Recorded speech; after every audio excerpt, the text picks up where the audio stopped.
Trevor the traction engine enjoyed living in the vicarage orchard. Edward came to see him every day, but sometimes Trevor didn't have enough work to do. I do like to keep busy all the time, he sighed one day. And I do like company, especially children's company. Cheer up, smiled Edward. Sir Topham Hatt has work for you at his new harbor. I'm to take you to meet Thomas today.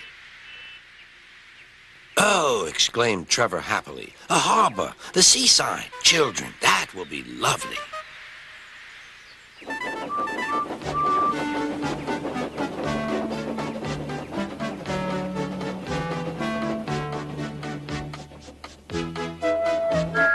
Thomas was on his way to the harbor with a trainload of metal pilings. They were needed to make the harbor wall firm and safe. "Hello, Thomas," said Edward. "This is Trevor, a friend of mine. He's a traction engine." Thomas eyed the newcomer doubtfully. A what engine?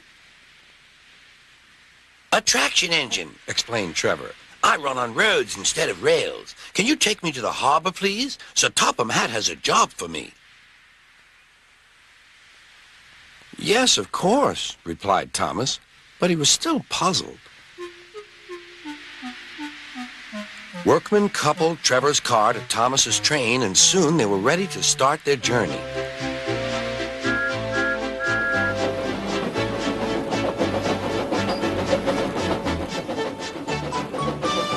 I'm glad Sir Topham Hatt needs me, called Trevor.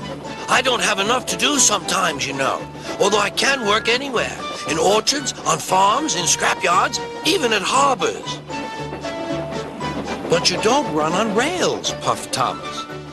I'm a traction engine. I don't need rails to be useful, replied Trevor. You wait and see.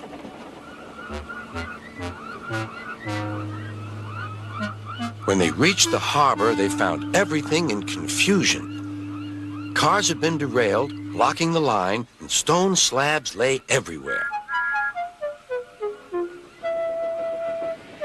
"We must get these pilings past," said Thomas's driver. "They are essential. Trevor, we need you to drag them round this mess." Just the sort of job I like, replied Trevor. Now you'll see, Thomas. I'll soon show you what traction engines can do. Trevor was as good as his word. He dragged the pilings clear with chains and towed them into position. "Who needs rails?" he muttered cheerfully to himself.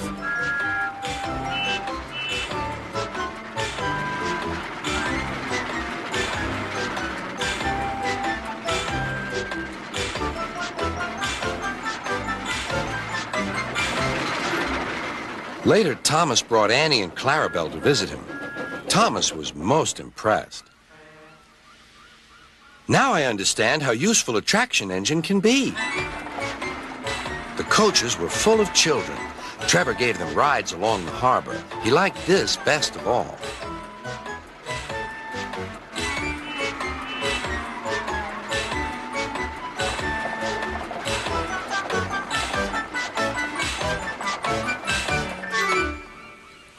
"He's very kind," said Annie. "He reminds me of Thomas," added Clarabelle. Everyone was sorry when it was time for Trevor to go. Thomas pulled him to the junction. A small tear came into Trevor's eye. Thomas pretended not to see. He whistled gaily to make Trevor happy. "I'll come and see you if I can," he promised.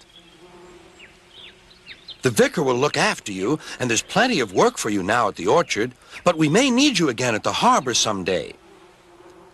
"That would be wonderful," said Trevor.